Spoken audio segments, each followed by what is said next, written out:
I think the key to remember is that it's not just, how to talk to them, but the fact that you are talking to them about race and about racism. The experts were really clear. It's not just about parents, it's about any adult that's in that child's life.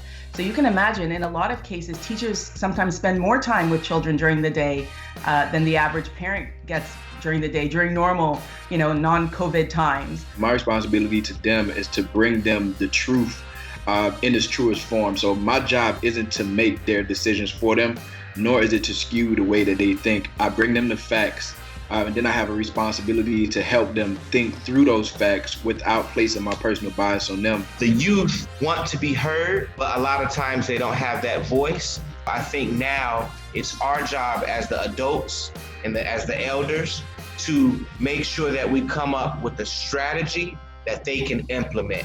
Because the reality is, we can always hit the streets, we can always riot, we can always fight, but if we don't set up structures that will last past for generations, then we'll have a problem, and we'll always have this same rotating cycle of fighting and dying in the streets. I think the conversation for me is first addressing that what they see is not normal.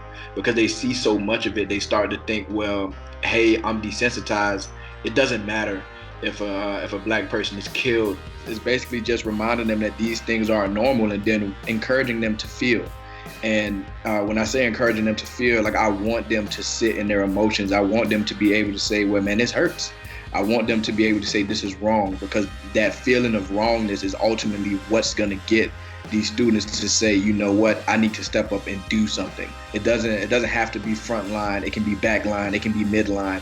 You can do so many things that social media isn't essentially helping students understand. I make sure to always sort of leave room, which I would advise for most people, leave room for the emotional in these conversations. And so my boys can express that to me. The media is not showing two sectors of people, the kids who are actively involved in the movement, and they're not showing the older folk who have been involved in other movements who are now occupying space again in this particular movement. And I think those two generational gaps together tell a larger story, the story of this has always been happening. This is not my first time on the front lines. And then it tells another story of this is my first time on the front lines, and how those two things look identical.